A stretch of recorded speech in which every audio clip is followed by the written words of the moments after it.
আসসালামু আলাইকুম। আজকের ওয়াজটা একটু অন্যরকম। মুমতাজুল ইসলামের ওয়াজ বাঘের বাচ্চার মতো ওয়াজ করেছে, শুনুন, ভালো লাগবে। আমরাই এদেশের নাগরিক। এসআইআর এর 2002 এর কাগজ দূরের কথা, আমার দাদুর কবরের লাশ তুলে ডিএনএ টেস্ট করে দেখো আমি এদেশের নাগরিক না, নাগরিক কি না তাও আমরা প্রমাণ দিতে পারবো। তোমরা এসেছো ওই দেশ থেকে, এখন ওই জন্য অসীম সরকার তোমার ভাষা ঠিক হয়নি। শুভেন্দু অধিকারী, তুমি তো নিজে বলেছো আমার মা বাংলাদেশের লোক, তুমি তো নিজে বলছো। ভয় করবেন না, চিন্তা করবেন না, এসআইআর হবে না। আমি মুমতাজুল ইসলাম এটা বলে দিয়ে গেলাম। যদি বলছেন এই এত বড় কথা আপনি বললেন, এ হবে যা সব ভুয়ো। এই বিহারে ভোট শুরু হয়েছে, হ্যাঁ, বিহারের ভোটের পরেই দেখবেন স্বরাষ্ট্রমন্ত্রী অমিত শাহ বলে দেবে এসআইআর করে লাভ নেই, কারণ উল্টো বুঝিল রাম। যাদের জন্য গর্ত খুঁড়েছিল মুসলমানদের জন্য, এখন ওই গর্ত সব পড়ছে ওরা। এই জন্য বলবো সবার করে লাভ নেই, দেখে নেবেন কিছুদিন পরে ঘোষণা করবে, অপেক্ষা করুন। চিন্তা করার কোনো বিষয় নেই, আর আপনারা চিন্তিত হবেন না। আমি যে কথা বলছিলাম যে আল্লাহর নবী কোরআন যারা শেখে তাদেরকে ভালো বলেছেন, এটা কেউ বুঝতে পারলো না, নরেন্দ্র মোদী বুঝতে পেরেছে।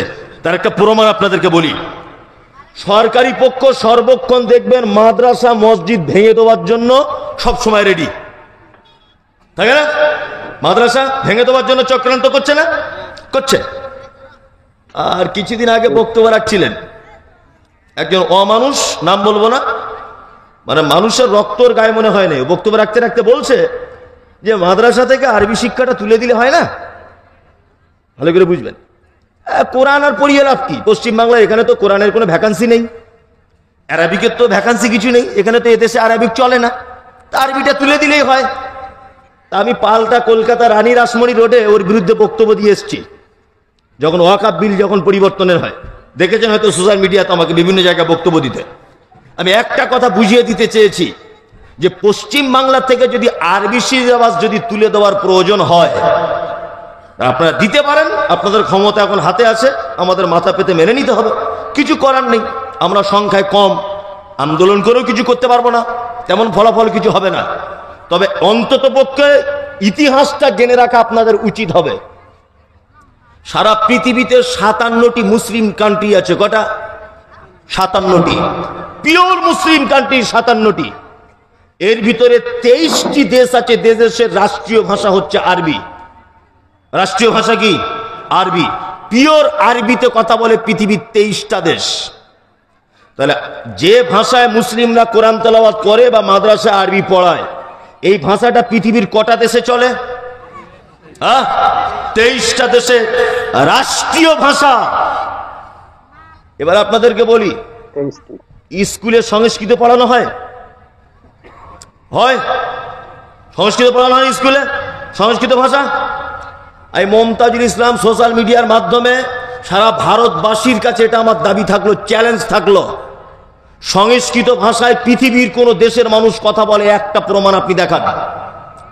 সংস্কৃত ভাষায় সারা ভারতবর্ষের কোন রাজ্য কথা বলে প্রমাণ দেখান। সারা ভারতবর্ষের কোন একটা জেলা সংস্কৃত ভাষায় কথা বলে দেখান, আপনি রিপোর্ট পেশ করুন। সারা ভারতবর্ষের একটা পরিবারকে আপনি দেখান যে পরিবার সারাদিন সংস্কৃত ভাষায় কথা বলে। তাহলে সারা ভারতবর্ষের সংস্কৃত ভাষার কোনো অস্তিত্ব নেই, সারা পৃথিবীতে সংস্কৃতের কোনো অস্তিত্ব নেই। এই সংস্কৃত ভাষা যদি বাংলা সিলেবাস স্কুলে যদি পড়ানো হয়, তাহলে বাংলা সিলেবাসের ভিতরে আরবি থাকলে অসুবিধা কোথায়? যে আরবি পৃথিবীর 23টা দেশের রাষ্ট্রীয় ভাষা, অসুবিধা কোথায়? সংস্কৃত যদি চলে, আরবি কেন চলবে না? আরবির বিরুদ্ধে সব থেকে বেশি চক্রান্ত। কারণ কি জানেন? কারণ ওরা জানে একটা দেশ বাঁচাতে গেলে যেমন দেশের সৈনিক দরকার হয়, একটা রাষ্ট্র বাঁচাতে গেলে যেমন তার সেনার প্রয়োজন হয়, ইসলাম বাঁচানোর জন্য বর্তমানে কারা আছে? কারা? আলেমরা। কারা? আলেমরা হচ্ছে ইসলামের সৈনিক। আর এই সৈনিক তৈরি হয় কোথায়? মাদ্রাসা। ওই জন্য নরেন্দ্র মোদী বুঝতে পেরেছে যে সৈনিক তৈরি হবার কারখানাগুলো আগে ভাঙতে হবে, তাহলে ইসলামটাকে শেষ করা যাবে। বুঝতে পারছেন না? হ্যাঁ, ডাক্তার জাকির নায়েক কারুর বইয়ের সঙ্গে রাতের বেলা গলা ধরে শুয়েছিল? ডাক্তার জাকির নায়েক কারুর মেয়ের ওন্না ধরে টেনেছে? তো ওকে দেশ ছাড়তে হলো কেন? দেশের বড় বড় চোর পাঞ্জাব ব্যাংকের 11,000 কোটি টাকা চুরি করে নিয়ে চলে গেল নীরব মোদী। সে দেশে বসবাস করবে। আসারাম বাপু আশ্রমে অজস্র নারীদেরকে ধর্ষণ করলো, সে দেশের মাটিতে থাকবে। জাকির নায়েক চলে গেল কেন? ও কোন অপরাধে চলে গেল, দেশ ছাড়তে হলো? কারণ কি? কারণ একটাই, উনি ইসলামের সেনাপতিত্ব করছিলেন। এই কারণে কি বলছি বুঝতে পারছেন? ওই জন্য কোরআন শিক্ষা যারা করে তাদের শত্রুর শেষ নাই। আবার তারপরেও দুঃখ লাগে, আপনি মাদ্রাসার দায়িত্বে আছেন, আপনিও মাঝে মধ্যে বলেন যে আমাদের অমুক মৌলভী সাহেব ভালো না। এই কথাটা বললে কাবিরা গুনাহ হয়ে যাবে। যদি বলছেন কেন, আরে আল্লাহর নবী বলেছেন ও ভালো, আর আপনি বলছেন খারাপ। আপনি এতটুকু বলতে পারেন, মৌলভী সাহেব আপনার এই জায়গাটা একটু অসুবিধা হচ্ছে, আপনি সংশোধন করে নেন, একটু সংশোধন। ইমাম সাহেব আপনার এই জায়গাটা একটু অসুবিধা হচ্ছে, আপনি একটু সংশোধন করে নেন। এতটুকু রাইট আপনার থাকতে পারে দায়িত্বশীল হিসাবে। ভালো না মন্দ এই সার্টিফিকেট দেওয়ার রাইট আপনার নেই। নবী বলেছেন ও ভালো। নবী বলেছেন কে ভালো? যে কোরআন শেখে আর অপরকে শেখায়। এবার আপনাদেরকে একটা ভালো আমল বলে দিই, চটচট করে। উড়িয়ে বাবা, রাত 12টা বাজতে গেল, বিসমিল্লাহ।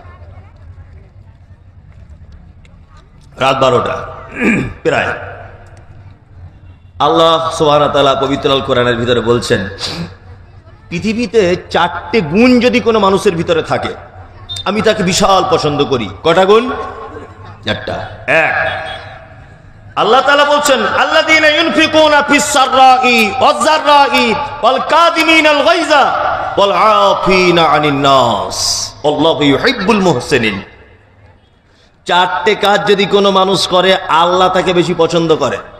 এই হাসাহাসি করবেন না। আপনি যদি ব্যস্ত থাকেন, আস্তে আস্তে করে সুরসুর করে চলে যান। আমি এসেছি 10 ঘন্টা রাস্তা গাড়িতে বসে, তারপরে এসে বক্তব্য রাখছি। আপনার থেকে আমি অনেক ক্লান্ত বেশি। আর আপনার পাশে বাড়ি, আপনি এখনই গিয়ে ঘুমিয়ে যাবেন, আমাকে আবার 10 ঘন্টা ফিরে যেতে হবে। আপনি বেশি এদিক ওদিক করিয়েন না, চুপচাপ মেরে বসুন। কিছু তথ্য পেশ করছি, তথ্যগুলো নেন। মরে তো যাবেন, টাইম হয়ে গেছে, অন্তত কিছু তথ্য নিয়ে মরুন। আর কি বলবো আপনাকে? আল্লাহ সুবহানাহু ওয়া তাআলা বলছেন, যারা 4টে কাজ করে তাদেরকে ভালোবাসি। আলেম ওলামারা যারা আছেন, আপনাদেরও শুনলে অনেক কাজ হবে।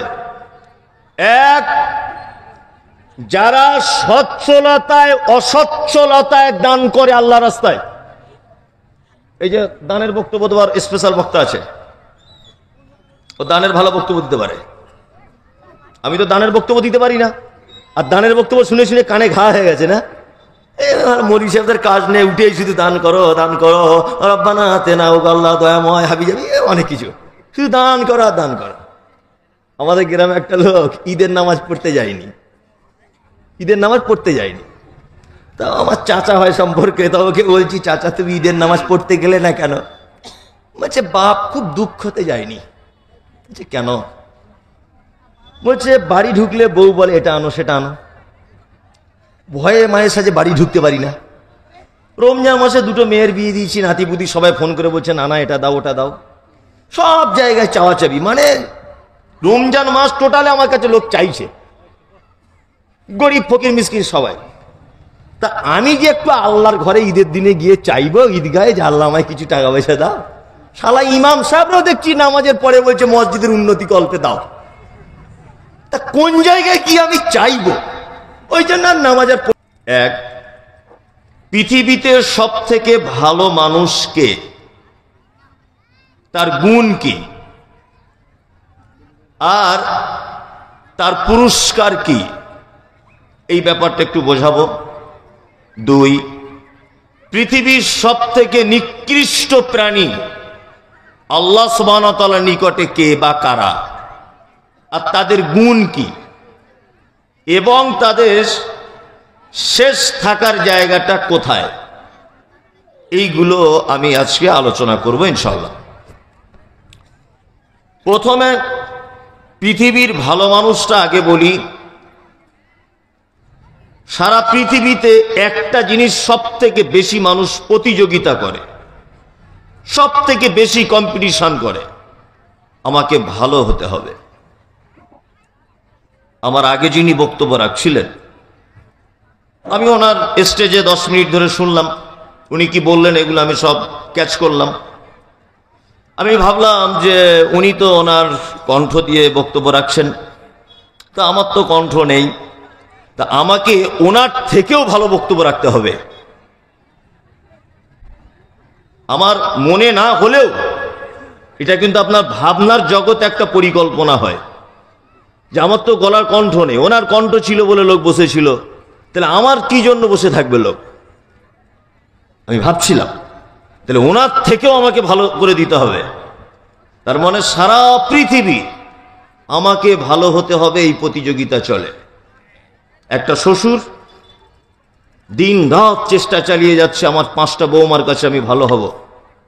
একজন মাস্টার চেষ্টা চালিয়ে যাচ্ছে আমি ছাত্রদের কাছে ভালো শিক্ষক হব।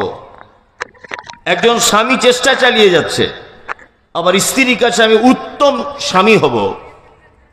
এক কথায় সারা পৃথিবীতে আমাকে ভালো হতে হবে, ভালো, এই প্রতিযোগিতা সব থেকে বেশি চলে, তাই না? জি। এইবার আপনাকে একটা কথা বলি, পৃথিবীর মানুষ আপনাকে ভালো বলবে দুটো জিনিসের কারণে। কটা জিনিস? দুটা। এই দুটা জিনিসের কারণে আপনাকে ভালো বলবে। আপনি দেখে নেন আমার কথা প্রমাণ হয় কিনা। ও আগে মাছ ধরে বেড়াতো জাল নিয়ে নদীতে নদীতে, এখন কি করে হাবিজাবি করে ও মমতা ব্যানার্জির কাছে গিয়ে একটা টিকিট নিয়ে এমএলএ হয়ে গেছে। কি করে ওর নসিবে ছিল ও এখন এমএলএ? ও না নাম লিখতে জানে, ও না ভদ্র ভাষায় কথা বলতে জানে, না ওর কোনো যোগ্যতা আছে, কিচ্ছু নেই। ও এখন এমএলএ হওয়ার পরে দেখছি সব জলসাতে প্রধান অতিথিও। আর সবাই বলছে লোক ভালো। লোক ভালো না হলে এত লোক ভোট দেয়? লোক যদি ভালো না হবে এত লোক ওকে ভোট দেয়? 12 লাখ ভোট দিয়েছে, 12-14 লাখ লোক ভোট দিয়েছে ওকে, নিশ্চয় লোক ভালো। তার মানে পৃথিবীর মানুষ আপনাকে ভালো বলবে কখন? আপনি বর্তমান কোন অবস্থানে আছেন, এই অবস্থানের দিকে লক্ষ্য রেখে আপনাকে ভালো বলবে। কোন পজিশনে আপনি আছেন, আর একটা জায়গাতে আপনাকে মানুষ ভালো বলবে।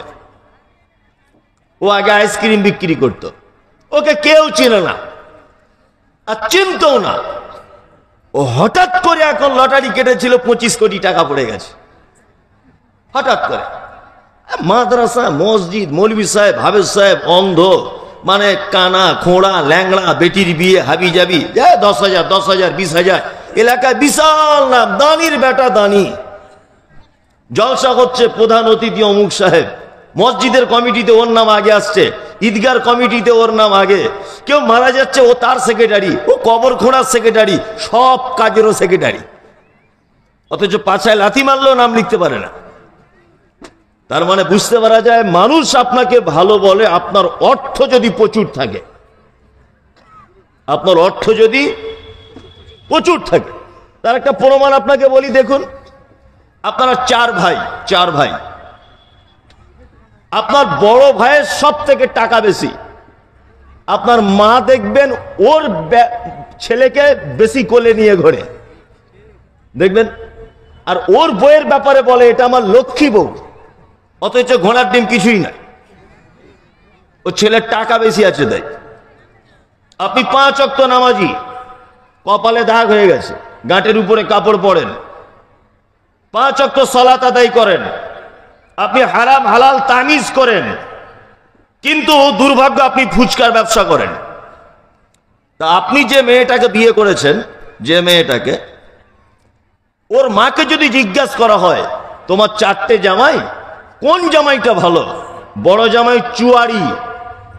জুয়ারি, মদ পান করে, অন্য অন্য মেয়েদের সঙ্গে রাত কাটায়, বারে গিয়ে নাইট ক্লাবে গিয়ে ড্যান্স করে, কিন্তু হরিরামপুর বাজার ওর বিশাল 4-5টা ফ্ল্যাট, 32টা দোকান ভাড়া দেওয়া আছে, আর 12টা লরি, রাস্তার ধারে 25-30 বিঘা জমি। মেয়েটাকে সুখে রেখেছে, হাতে 12টা সোনার আংটি, এইরকম গলায় হার আর নাকের ফুল আর পায়ের নুপুর পর্যন্ত সোনা। ওর শ্বশুরিকে জিজ্ঞেস করবেন তোমার কোন জামাইটা ভালো, ও এক চান্সে বলবে আমার বড় জামাই ভালো। ওর টাকা বেশি আছে, আমার বেটিকে সুখে রেখেছে, কিন্তু 1 নম্বরের চুয়াড়িও। তার মানে এটা সারা পৃথিবীর নিয়ম। আপনার ব্যক্তিত্ব নেই, আপনার পজিশন খারাপ, আপনার অর্থ কমে গেছে, পৃথিবীর কেউ আপনাকে ভালো বলবে না। ভালো বলবে? ভালো বলবে। শুধু ভালো বলবে না নয়, আপনার ডাকে কেউ সাড়াটুকু দেবে না, কেউ সাড়া দেবে না আপনার ডাকে। আপনি কোটি কোটি টাকার মালিক, হঠাৎ করে ব্যবসা বাণিজ্যে লস খেয়ে একেবারে ভিখারি হয়ে গেছেন। আপনি আত্মীয়র বাড়ি যাবেন, তারা ভয় করবে আপনাকে দেখে, মনে হয় টাকা ধার নিতে আসছে, ভয় করবে। আপনি একটা মেয়েকে খুব ভালোবাসতেন, তার মুখে হঠাৎ করে দাগ হয়ে গেছে, তার প্রতি আর ভালোবাসা থাকবে না। একটা মেয়ে আপনাকে ভালোবাসতো, কারণ আপনার বাপের অনেক টাকা ছিল, তাই আপনার আব্বার ব্যবসায় লস, ও আপনাকে আর ভালোবাসবে না। কি বললাম বুঝলেন? তার মানে পৃথিবীতে ভালোবাসা ততক্ষণ চলে যতক্ষণ আপনি দিতে পারবেন কাউকে। 60 বছর বয়স হয়ে গেলে ছেলেরা নাম রাখে বুড়ো, বাপ বলে না। 70 বছর বয়স হয়ে গেলে মাকে বলে বুড়ি, কারণ মা কিছু দিতে পারে না তাই, আব্বার কিছু দিতে পারে না তাই। তার মানে সারা পৃথিবীর এটা নিয়ম, আপনি কারো কাছে সহজে ভালো হতে পারবেন না।